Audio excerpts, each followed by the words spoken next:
Hey everybody, we are back with another review, and today we're going to be doing a car video, but not by choice, but by necessity, because dang, there is so much nonsense out there about this particular install that I had to make this video just to at least shed some light on what's going on and what the real legit way to do it is, and hopefully this video gets some traction and people save a lot of their wires, because you're going to be cutting a lot of wires if you try all these other videos out there talking about this.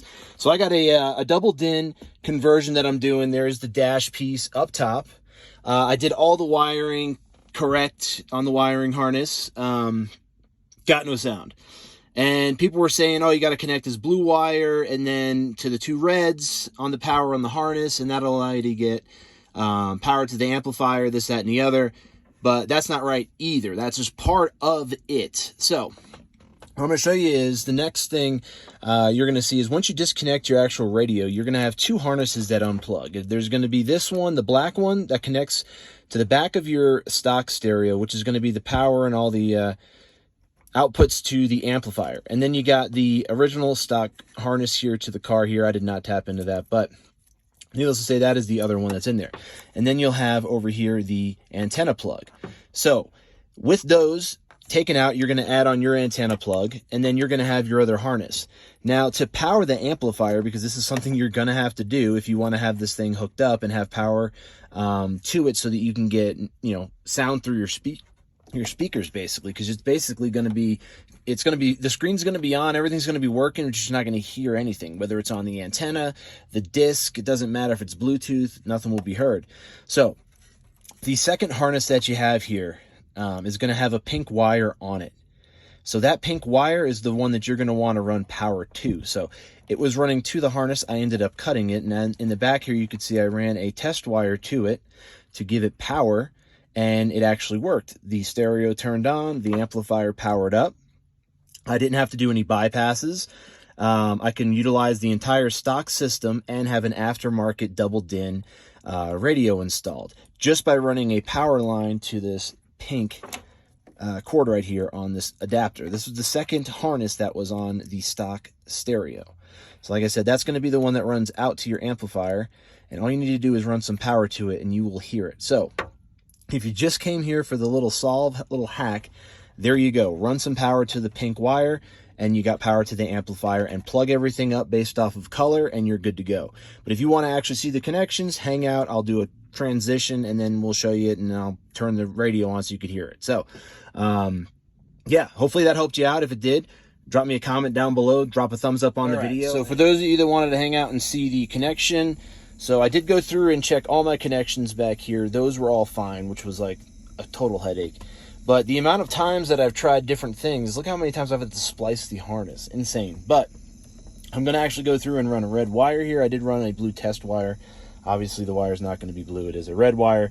I'll solder this in. I'll put some shrink on it. But the end result was this little like octopus looking thing, which I'm going to end up soldering all these connections together, which is going to be nice. But this wire right here is the wire that ran directly to the pink wire, which I'm going to run as a red wire since it's a power wire. So we'll run the red to the pink, and that'll be basically a substitute for this wire. Then we have the two red wires, which is the red wire that connects into the stereo, then it connects to the other red wire in the white harness right there. And then we have the blue wire, which connects right there at the harness as well, which you can see how short that was, because I tried all these different harness blue wire videos, which was a bunch of nonsense. That's where they left it at. But maybe on the different models it worked just with hooking that up. But for me it didn't work, and I needed to get that power to that amplifier. So we ran a bunch of test wires, so I wasn't splicing in too much, and there we go. It ended up working, the connections, like I said, and let's hear it actually. Then I can finish installing this. So it's got, you can feel the bass from the sub, it's got the mid-range, and it's got the tweeters as well. So, because what you want is you want to have the amplifier hooked up. You don't want to bypass that. The only reason why you're going to bypass that factory amplifier is if you're going to be putting in an additional sound system. You're going to be popping out all the speakers and replacing them with higher capacity speakers, and you're going to be running higher gauge wire. Do you know what I'm saying? In regards to, or I should say lower gauge wire, you're going to be basically then bypassing the amp because you're going to be running your own amp. That would be something you need an amp bypass for. But to just hook up a aftermarket stereo or do a double DIN conversion, you don't need to do that. Just run power to the pink wire that's on the harness that was plugged into your original stereo. Because when you unplug the stereo on your O2 Tahoe, which is what I'm going to reference for this video because that's what this one is, you're going to unplug the two harnesses, and the second one, the black one, is going to have a pink wire on it. That's going to be the one you're going to cut, and then you're going to run power to. And the best place to get the power, because you're doing all this stuff right here, is going to be at the trifecta right there of the blue and the two red wires, and then just tap into there with the pink wire. So all those will have power. You should be good to go. So let me know if you guys have any questions down in the comments below, but it's pretty self-explanatory. Like I said, this is for an O2 Tahoe. If you have a different year, it may or may not work for you, but like I said, this is for an O2 Tahoe specifically with that Bose amplifier system. There it is right there. No bypasses needed, no junction boxes, no nonsense. Just a cheap $10 kit from Amazon, and just wiring power to that pink wire in the harness.